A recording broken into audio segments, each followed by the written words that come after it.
Bonjour tout le monde. Aujourd'hui, je vais lire une histoire très populaire dans la langue française et ce livre s'appelle Le Petit Prince. Alors commençons.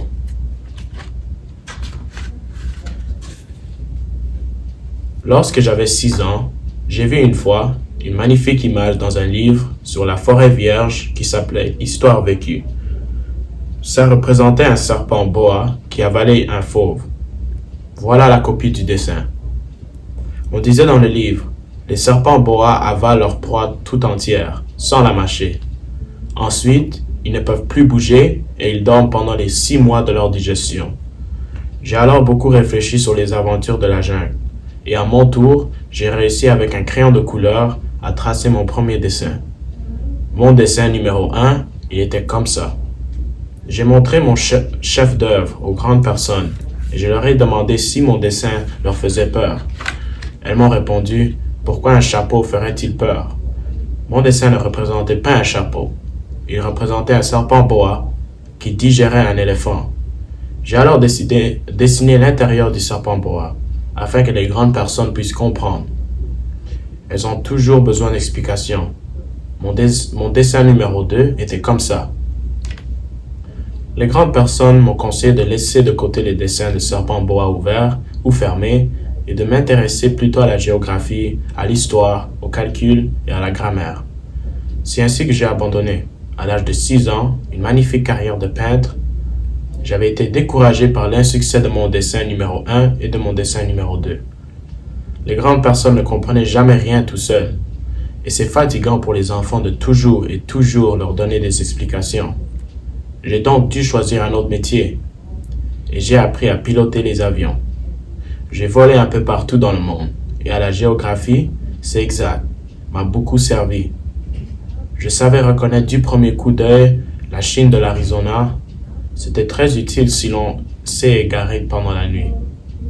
J'ai ainsi eu au cours de ma vie des tas de contacts avec de tas de gens sérieux. J'ai beaucoup vécu chez les grandes personnes. Je les ai vus de très près. Ça n'a pas trop amélioré mon opinion. Quand j'en rencontrais une qui me paraissait un peu lucide, je faisais l'expérience sur elle de mon dessin numéro 1 que j'ai toujours conservé. Je voulais savoir si elle était vraiment compréhensive, mais toujours elle me répondait c'était un chapeau. Alors je ne lui parlais ni de serpent boa, ni de forêt vierge, ni d'étoiles. Je me mettais à sa portée. Je lui parlais de bridge, de golf, de politique et de cravate.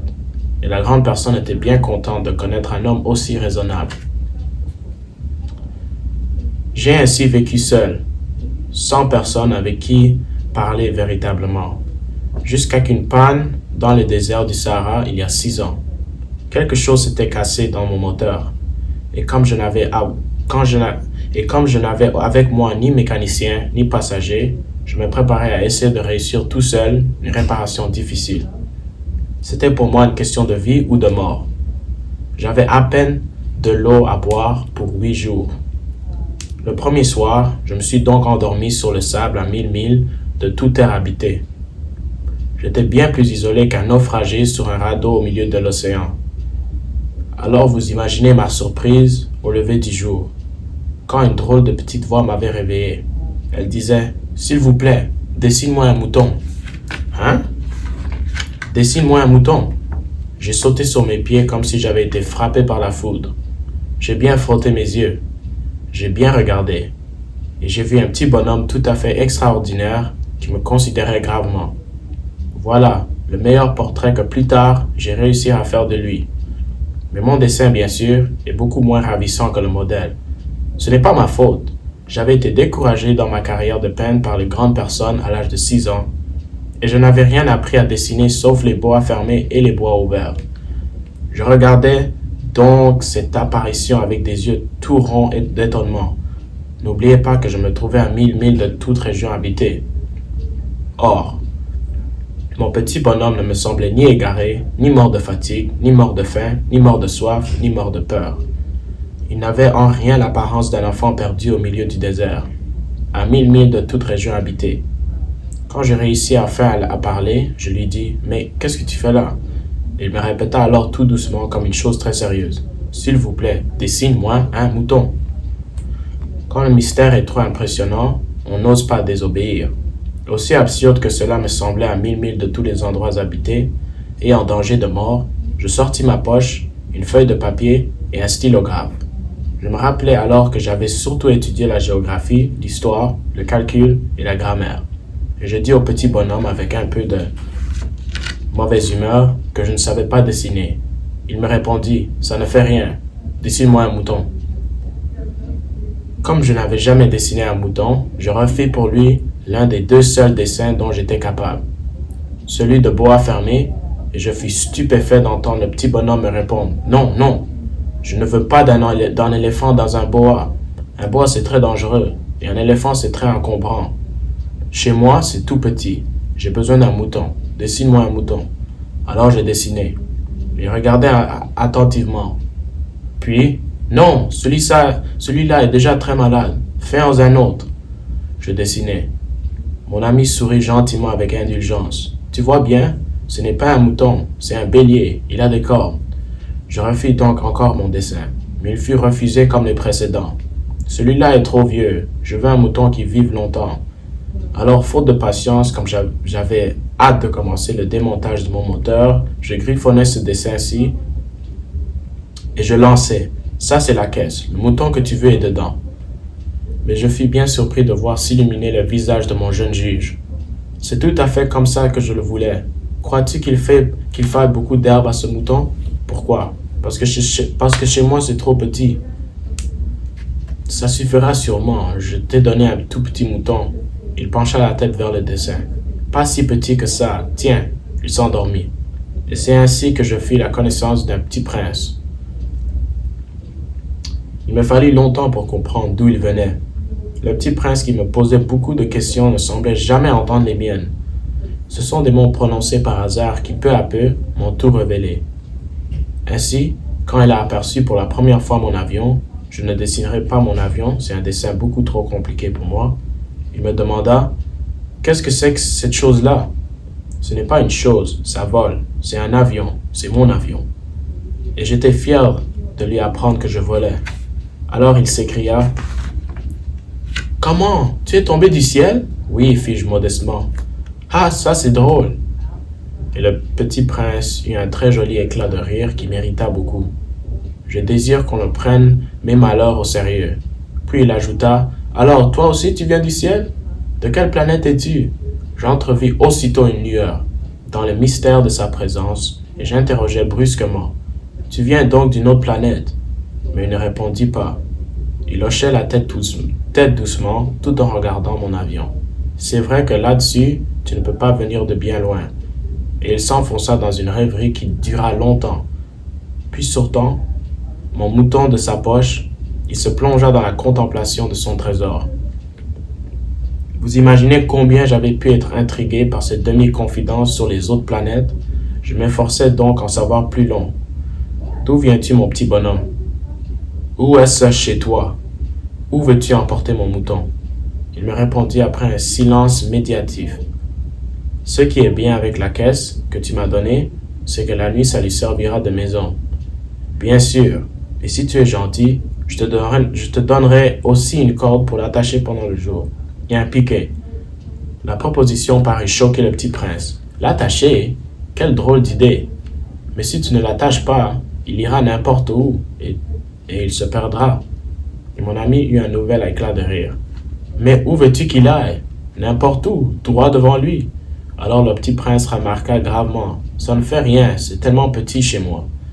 Et avec un peu de mélancolie, peut-être, il ajouta, droit devant soi, on ne peut pas aller bien loin. J'avais ainsi appris une seconde chose très importante, c'est que sa planète d'origine était à peine plus grande qu'une maison. Ça ne pouvait pas m'étonner beaucoup. Je savais bien qu'en dehors des grosses planètes comme la Terre, Jupiter, Mars, Vénus, auxquelles on a donné des noms, il y en a des centaines qui sont quelconques si petites qu'on a beaucoup de mal à les apercevoir au télescope. Quand un astronome découvre l'une d'elles, il lui donne pour un nom un numéro. Il appelle par exemple l'astéroïde 325. J'ai de sérieuses raisons de croire que la planète d'où venait le petit prince est l'astéroïde B612. Cet astéroïde n'a été aperçu qu'une fois au télescope en 1909 par un astronome turc. Il avait fait alors une grande démonstration de sa découverte à un congrès international d'astronomie. Mais personne ne l'avait cru à cause de son costume. Les grandes personnes sont comme ça. Heureusement, pour la réputation de l'astéroïde B612, un dictateur turc imposa à son peuple, sous peine de mort, de s'habiller à l'européenne. L'astronome refit sa démonstration en 1920 dans un habit très élégant. Et cette fois-ci, tout le monde fut de son avis. Si je vous ai raconté ces détails sur l'astéroïde B612 et si je vous ai confié son numéro, c'est à cause des grandes personnes. Les grandes personnes aiment les chiffres. Quand vous leur parlez d'un nouvel ami, elles ne vous questionnent jamais sur l'essentiel. Elles ne vous disent jamais quelle est le son de sa voix, quels sont les jeux qu'il préfère, est-ce qu'il collectionne les papillons. Elles vous demandent quel âge a-t-il, combien a-t-il de frères, combien pèse-t-il, combien gagne son père. Alors seulement elles croient le connaître. Si vous dites aux grandes personnes, j'ai vu une belle maison en briques roses avec des géraniums aux fenêtres et des colombes sur le toit, elles ne parviennent pas à s'imaginer cette maison. Il faut leur dire, j'ai vu une maison de 100 000 francs. Alors elles s'écrient, comment c'est joli. Ainsi, si vous leur dites, la preuve que le petit prince a existé, c'est qu'il était ravissant, qu'il riait et qu'il voulait un mouton. Quand on veut un mouton, c'est la preuve qu'on existe. Ils hausseront les épaules et vous traiteront d'enfant. Mais si vous leur dites la planète d'où ils venaient est l'astéroïde B612, alors elles seront convaincues et elles vous laisseront tranquille avec leurs questions. Elles sont comme ça. Il ne faut pas les en vouloir. Les enfants doivent être très indulgents envers les grandes personnes. Mais bien sûr, nous qui comprenons la vie, nous nous manquons bien des numéros. J'aurais aimé commencer cette histoire à la façon des contes de fées. J'aurais aimé dire, il était une fois un petit prince qui habitait une planète à peine plus grande que lui et qui avait besoin d'un ami. Pour ceux qui comprennent la vie, ça aurait eu l'air beaucoup plus vrai. Car je n'aime pas qu'on lise mon livre à la légère. J'éprouve tant de chagrin à raconter ces souvenirs. Il y a 6 ans déjà que mon ami s'en est allé avec son mouton. Si j'essaie ici de le décrire, c'est afin de ne pas l'oublier. C'est triste d'oublier un ami. Tout le monde n'a pas eu un ami. Et je puis devenir comme les grandes personnes qui ne s'intéressent plus qu'aux chiffres. C'est donc pour ça qu'encore que j'ai acheté une boîte de couleurs et de crayons. C'est dur de se remettre au dessin. À mon âge, quand on n'a jamais fait d'autres tentatives que celle d'un boa fermé et celle d'un boa ouvert à l'âge de 6 ans. J'essaierai bien sûr de faire des portraits le plus ressemblants possible, mais je ne suis pas tout à fait certain de réussir. Un dessin va et l'autre ne ressemble plus. Je me trompe un peu aussi sur la taille. Ici, le petit prince est trop grand. Là, il est trop petit. J'hésite aussi sur la couleur de son costume. Alors je tâtonne comme ci, comme ça, tant bien que mal. Je me tromperai enfin sur certains détails plus importants. Mais ça, il faudra me le pardonner. Mon ami ne me donnait jamais d'explication. Il me croyait peut-être semblable à lui. Mais moi, malheureusement, je ne sais pas voir les moutons à travers les caisses. Je suis peut-être un peu comme les grandes personnes. J'ai dû vieillir. Chaque jour, j'apprenais quelque chose sur la planète, sur le départ, sur le voyage. Ça venait tout doucement aux hasards des réflexions. C'est ainsi que le 3e jour, je connus le drame des baobabs. Cette fois-ci encore, ce fut grâce aux moutons, car brusquement, le petit prince m'interrogea, comme pris d'un doute grave. C'est bien vrai, n'est-ce pas, que les moutons mangent les arbustes? Oui, c'est vrai. Ah, je suis content. Je ne compris pas pourquoi il était si important que les moutons mangeassent les arbustes. Mais le petit prince ajouta, par conséquent, ils mangent aussi les baobabs? Je fis remarquer au petit prince que les baobabs ne sont pas des arbustes, mais des arbres grands, comme des églises, et que si même il emportait avec lui tout un troupeau d'éléphants, ce troupeau ne viendra pas à bout d'un seul baobab. L'idée du troupeau d'éléphants fit rire le petit prince. Il faudrait les mettre les uns les autres. Mais il remarqua avec sagesse, les baobabs avant de grandir, ça commence par être petit. C'est exact. Mais pourquoi veux-tu que tes moutons mangent les petits baobabs? Il me répondit, ben voyons, comme s'il agissait s'agissait là d'une évidence. Il me fallut un grand effort d'intelligence pour comprendre à moi seul ce problème. Et en effet, sur la planète du Petit Prince, il y avait comme sur toutes les planètes de bonnes herbes et de mauvaises herbes. Par conséquent, de bonnes graines de bonnes herbes et de mauvaises graines de mauvaises herbes. Mais les graines sont invisibles. Elles dorment dans le secret de la terre, jusqu'à ce qu'il prenne fantaisie à l'une d'elles de se réveiller. Alors elles s'étirent et poussent d'abord timidement vers le soleil une ravissante petite brindille inoffensive. S'il s'agit d'une brindille de radis ou de rosier, on peut la laisser pousser comme elle veut. Mais s'il s'agit d'une mauvaise plante, il faut arracher la plante aussitôt, dès qu'on a su la reconnaître. Il y avait des graines terribles sur la planète du Petit Prince. C'était les graines des baobabs. Le sol de la planète en était infesté. Or, un baobab, si l'on s'y prend trop tard, on ne peut jamais plus s'en débarrasser. Il encombre toute la planète. Il a perd fort de ses racines. Et si la planète est trop petite, et si les baobabs sont trop nombreux, ils la font éclater. C'est une question de discipline, me disait plus tard le Petit Prince. Quand on a terminé sa toilette du matin, il faut faire soigneusement la toilette de la planète. Il faut s'astreindre régulièrement à arracher les baobabs dès qu'on les distingue d'avec les rosiers auxquels ils ressemblent. Beaucoup quand ils sont très jeunes. C'est un travail très ennuyeux, mais très facile. Et un jour, il me conseilla de m'appliquer à réussir un beau dessin, pour bien faire entrer dans sa tête des enfants de chez moi. S'ils voyagent un jour, me disait-il, ça pourra leur servir. Il est quelquefois sans inconvénient de remettre à plus tard son travail. Mais s'il s'agit des baobabs, c'est toujours une catastrophe. J'ai connu une planète habitée par un paresseux. Il avait négligé 3 arbustes. Et sur les indications du Petit Prince, j'ai dessiné cette planète-là. Je n'aime guère prendre le ton d'un moraliste, mais le danger des baobabs est si peu connu, et les risques courus par celui qui s'égarait dans un astéroïde sont si considérables que pour une fois, j'ai fait exception à ma réserve. Je dis, enfants, faites attention aux baobabs. C'est pour avertir mes amis d'un danger qu'ils frôlaient depuis longtemps, comme moi-même sans le connaître, que j'ai tant travaillé ce dessin-là. La leçon que je donnais en valait la peine. Vous vous demanderez peut-être pourquoi n'y a-t-il pas dans ce livre d'autres dessins aussi grandioses que le dessin des baobabs? La réponse est bien simple. J'ai essayé mais je n'ai pas pu réussir. Quand j'ai dessiné les baobabs, j'ai été animé par le sentiment de l'urgence. Ah, Petit Prince, j'ai compris peu à peu ainsi ta petite vie mélancolique. Tu n'avais eu longtemps pour distraction que la douceur des couchers de soleil. J'ai appris ce détail nouveau. Le 4e jour au matin, quand tu m'as dit « J'aime bien les couchers du soleil. Allons voir un coucher de soleil. Mais il faut attendre. » Attendre quoi? Attendre que le soleil se couche. Tu as eu l'air très surpris d'abord. Et puis tu as ri de toi-même.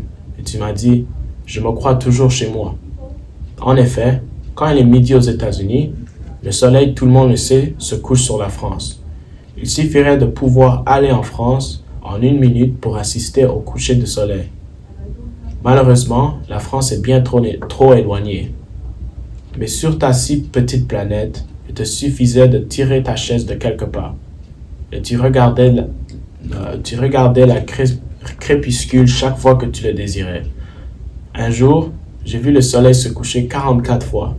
Et un peu plus tard, tu ajoutais, « Tu sais, quand on est tellement triste, on aime les couchers du soleil. » Le jour des 44 fois, tu étais donc tellement triste? Mais le petit prince, ne répondit pas. Le 5e jour, toujours grâce au mouton, ce secret de la vie du Petit Prince me fut révélé. Il me demanda avec brusquerie, sans préambule, comme le fruit d'un problème longtemps médité en silence. Un mouton, s'il mange les arbustes, il mange aussi les fleurs? Un mouton mange tout ce qu'il rencontre. Même les fleurs qui ont des épines? Oui, même les fleurs qui ont des épines. Alors les épines, à quoi servent-elles? Je ne le savais pas. J'étais alors très occupé à essayer de dévisser un boulon trop serré de mon moteur. J'étais très soucieux car ma panne commençait de m'apparaître comme très grave. et l'eau à boire qui m'épuisait me faisait craindre le pire. Les épines, à quoi servent-elles? Le petit prince ne renonçait jamais à une question. Une fois qu'il avait posé, j'étais irrité par mon boulon et je répondis n'importe quoi. Les épines, ça ne sert à rien. C'est de la pure méchanceté de la part des fleurs. Oh! Mais après un silence, il me lança avec une sorte de rancune. Je ne te crois pas. Les fleurs sont faibles. Elles sont naïves. Elles se rassurent comme elles peuvent. Elles se croient terribles avec leurs épines. Je ne répondis rien. À cet instant-là, je me disais, si ce boulon résiste encore, je le ferai sauter d'un coup de marteau. Le petit prince dérangea de nouveau mes réflexions. Et tu y crois, toi, que les fleurs... Mais non, je ne crois rien. J'ai répondu n'importe quoi. Je m'occupe, moi, de choses sérieuses. Il me regarda stupéfait. De choses sérieuses? Il me voyait, mon marteau à la main et les doigts noirs de cambouis, penché sur un objet qui lui semblait très laid. Tu parles comme les grandes personnes. Ça me fait un peu honte. Mais impitoyable, il ajouta, tu confonds tout, tu mélanges tout. Il est vraiment très irrité. Il secoua au vent des cheveux tout dorés. Je connais une planète d'où il y a un monsieur cramoisi. Il n'a jamais respiré une fleur. Il n'a jamais regardé une étoile. Il n'a jamais aimé personne. Il n'a jamais rien fait d'autre que des additions. Et toute la journée, il répète comme toi. Je suis un homme sérieux. Je suis un homme sérieux. Et ça l'a fait gonfler d'orgueil. Mais ce n'est pas un homme, c'est un champignon. Un quoi? Un champignon. Le petit prince était tellement tout pâle de colère. Il y a des millions d'années que les fleurs fabriquent des épines. Il y a des millions d'années que les moutons mangent quand même les fleurs. Et ce n'est pas sérieux de chercher à comprendre pourquoi elles se donnent tant de mal pour se fabriquer des épines qui ne servent jamais à rien. Ce n'est pas important la guerre des moutons et des fleurs.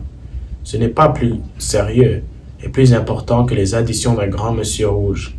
Et si je connais, moi, une fleur unique au monde, qui n'existe nulle part, sauf dans ma planète, et qu'un petit mouton peut anéantir d'un seul coup comme ça, un matin, sans se rendre compte de ce qu'il fait. Ce n'est pas important ça. Il rougit puis reprit.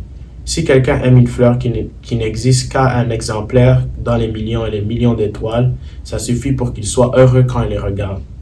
Il se dit, ma fleur est là quelque part. Mais si le mouton mange la fleur, c'est pour lui comme si brusquement toutes les étoiles s'éteignaient. Et ce n'est pas important ça.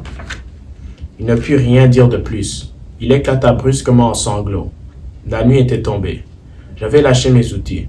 Je me moquais bien de mon marteau, de mon boulon, de ma soif et de la mort. Il y avait sur une étoile, une planète, la mienne, la Terre, un petit prince à consoler. Je le pris dans les bras, je le berçais. Je lui disais, la fleur que tu aimes n'est pas en danger. Je lui dessinerai une muselière à ton mouton. Je te dessinerai une armure pour ta fleur. Je ne savais pas trop quoi dire. Je me sentais très maladroit. Je ne savais comment l'atteindre, où le rejoindre. C'est tellement mystérieux. Le pays des larmes. J'appris bien vite à mieux connaître cette fleur.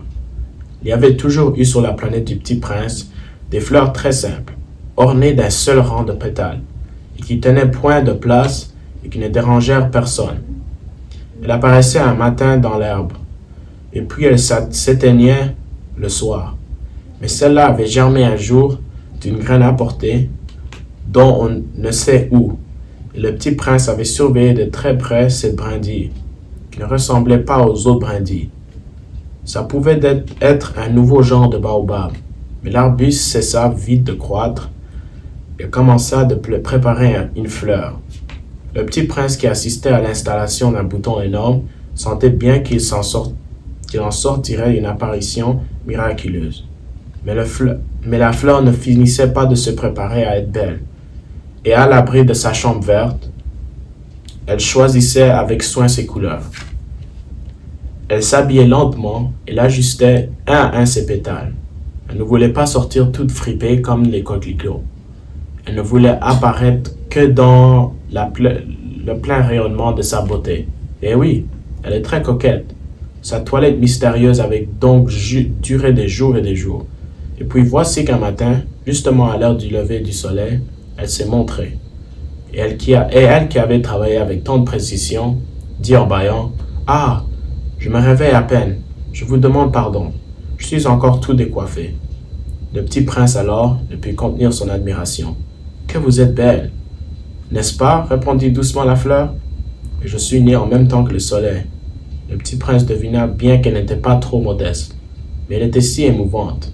C'est l'heure, je crois, du petit déjeuner, avait-elle bientôt ajouté. Auriez-vous la bonté de penser à moi? Et le petit prince, tout confus, ayant été chercher un arrosoir d'eau fraîche, avait servi la fleur. Ainsi l'avait-elle bien vite tourmentée par sa vanité, un peu ombragueuse. Un jour, par exemple, parlant de ses 4 épines, elle avait dit au petit prince, « Ils peuvent venir les tigres avec leurs griffes. » « Il n'y a pas de tigres sur ma planète, » avait objecté le petit prince. « Et puis les tigres ne mangent pas d'herbe. »« Je ne suis pas une herbe, » avait doucement répondu la fleur. « Pardonnez-moi, je ne crains rien de tigre, mais j'ai horreur des courants d'air. Vous n'auriez pas un paravent? » Horreur des courants d'air, ce n'est pas de chance pour une plante, avait remarqué le petit prince. Cette fleur est bien compliquée. Le soir, vous me mettrez sous globe. Il fait très froid chez vous, c'est mal installé. Là d'où je viens, mais elle s'était interrompue et était venue sous forme de graines. Elle n'avait rien pu connaître des autres mondes. Au milieu de s'être laissée surprendre à préparer un mensonge aussi naïf, elle avait toussé 2 ou 3 fois pour mettre le petit prince dans son tort. Ce paravent, j'allais le chercher, mais vous me parliez. Alors elle avait forcé sa toux pour lui infliger quand même des remords. Ainsi, le petit prince, malgré la bonne volonté de son amour, avait vite douté d'elle. Il avait pris au sérieux des mots de sans importance et était devenu très malheureux. « J'aurais dû ne pas l'écouter, » me confia-t-il un jour. « Il ne faut jamais écouter les fleurs. Il faut les regarder et les respirer. La mienne embaumait ma planète, mais je ne savais pas m'en réjouir. Cette histoire de griffes qui m'avait tellement agacé eût dû m'attendir. » Il me confia encore. Je n'ai alors rien su comprendre. J'aurais dû la juger sur les actes et non sur les mots. Elle m'embaumait et m'éclairait. Je n'aurais jamais dû m'enfuir. J'aurais dû devenir sa tendresse derrière ses pauvres ruses. Les fleurs sont si contradictoires, mais j'étais trop jeune pour savoir l'aimer. Je crois qu'il profita, pour son évasion, d'une migration d'oiseaux sauvages. Au matin du départ, il mit sa planète bien en ordre. Il ramena soigneusement ses volcans en activité. Il possédait 2 volcans en activité, et c'était bien commode pour bien chauffer le petit déjeuner du matin. Il possédait aussi un volcan éteint, mais comme il disait, on ne sait jamais. Il ramena donc également le volcan éteint. S'ils sont bien ramenés, les volcans brûlent doucement et régulièrement sans éruption.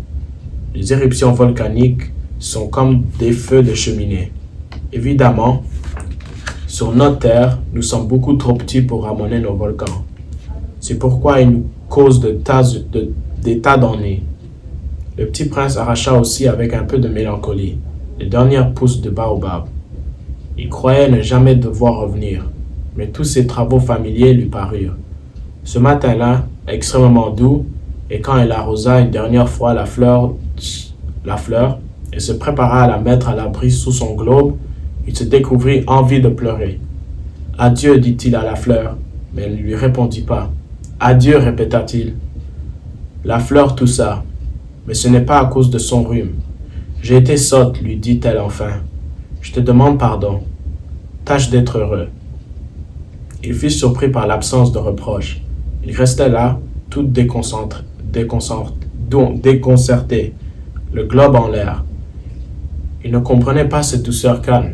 « Mais oui, je t'aime, lui dit la fleur. Tu n'en as rien su par ma faute.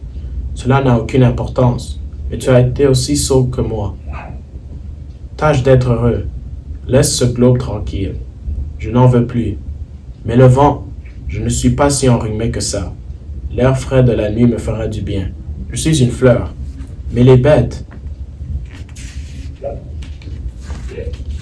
Il faut bien que je supporte 2 ou 3 chenilles si je veux connaître les papillons.